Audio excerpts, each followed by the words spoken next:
नमस्कार, मैं गीता रावत अब आप लोगों के सामने कीलक मंत्र को लेकर आई हूँ।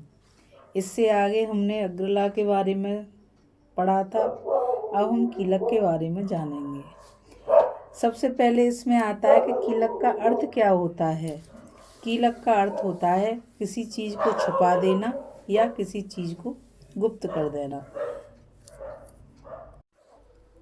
जब श्री मार्कंडे ऋषि ने ब्रह्मा जी को देवी के इस महाग्रंथ को सुनाया तो इस ग्रंथ के शक्तिशाली प्रभाव को देखते हुए ब्रह्मा जी ने शिव जी से प्रार्थना की कि हे प्रभु, यह सप्तशती ग्रंथ इतना प्रभावशाली है कि इसके प्रभाव से कोई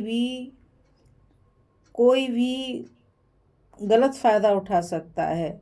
यदि किसी गलत हाथ में यह ग्रंथ पड़ जाए तो प्रभु, इस ग्रंथ के मंत्र इतने ज़्यादा प्रभावशाली हैं कि ये सही हाथों में ही जाने चाहिए।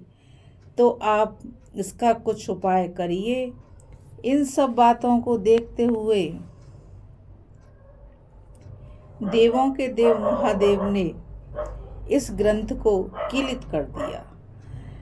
किलित इसलिए कर दिया कि कहीं यह किसी गलत हाथ में न पड़ जाए, ताकि कोई इसका दुरुपयोग कर सके। तब इस ग्रंथ को कोई भी जब प्राप्त करता है तो वह बड़े ही सौभाग्य से और शिव की कृपा से इस ग्रंथ तक पहुंचता है। इसलिए इस ग्रंथ को जब प्रभु ने किलित कर दिया तो इसका नाम, अब हम माँ भगवती की अनुकंपा से इस कीलक को पढ़ेंगे कि इस कीलक में क्या है। तो चलिए अब हम आगे चलते हैं। अब हम कीलक स्तोत्र को शुरू करते हैं। तो आप सभी और हम मिलकर बोलते हैं, बोल माता रानी की जय।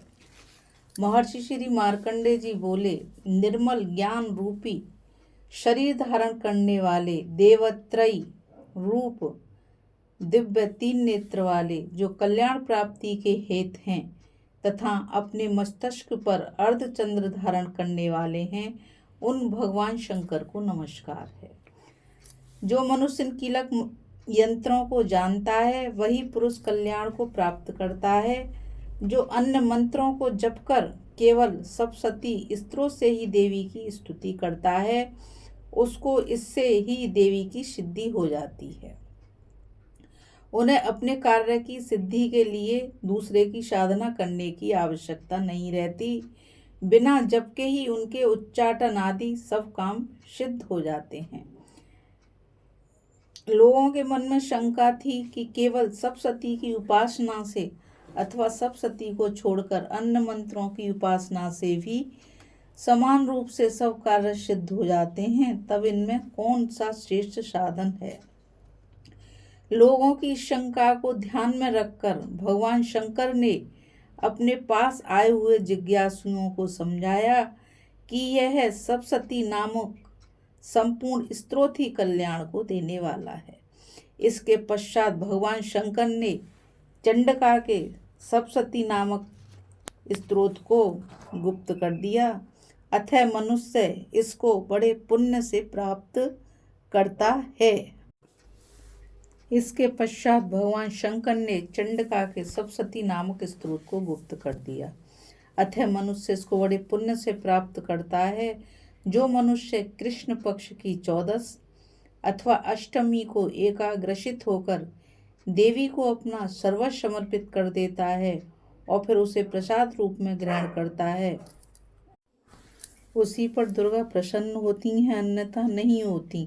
इस प्रकार सिद्धि के प्रतिबंधक रूप कीलक के द्वारा भगवान शंकर ने इस स्तोत्र को किलित कर रखा है। जो पुरुष इस सप्तशती को निष्कीलन करके नित्य पाठ करता है वह सिद्ध हो जाता है, वही देवों का पार्षद होता है और वह गंधर्व होता है। सर्वत्र विचरते रहने पर भी उस मनुष्य को इस संसार में कहीं कोई डर नहीं होता। वह आप मृत्यु के वश में नहीं पड़ता और मरकर मोक्ष को प्राप्त होता है। किंतु इस कीलक की विधि को जानकर ही सप्तशती का पाठ करना चाहिए। जो ऐसा नहीं करता वह नष्ट हो जाता है।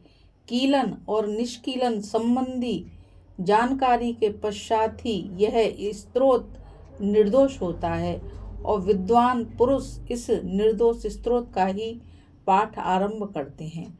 स्त्रियों में जो कुछ सौभाग्य आदि दिखाई देता है वह सब इस पाठ की ही कृपा है। इसलिए इस कल्याणकारी स्तोत्र का सदा पाठ करना चाहिए। इस स्तोत्र का शनि शनि पाठ करने से भी स्वल्प फल की प्राप्ति होती है। इसलिए उच्च स्वर से ही इसका पाठ आरंभ करना चाहिए। जिस देवी के प्रसाद से ऐश्वर्य, सौभाग्य, आरोग्य, संपत्ति, शत्रुनाश तथा परम मोक्ष की प्राप्ति होती है, उस देवी की स्तुति मनुष्य को अवश्य करनी चाहिए। इति कीलक स्तोत्रम समाप्तम।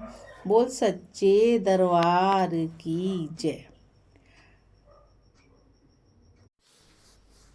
आप सभी ने अभी कीलक स्तोत्र के बारे में सुना कि कैसे शिवजी ने माता रानी के प्रभावशाली मंत्रों को गुप्त कर दिया। कहने का तात्पर्य यह है कि इतने प्रभावशाली मंत्रों को गुप्त करके भगवान ने इन्हें संसार के लिए सरल एवं सुगम कर दिया, ताकि सब इस पाठ को सरलता के साथ कर सकें और माँ का आशीर्वाद प्राप्त कर सकें। जय माता दी। अब आप लोग भी इस चैनल को लाइक और सब्सक्राइब करें, ताकि अधिक से अधिक लोगों को माता रानी की कृपा मिल सके। जय माता दी।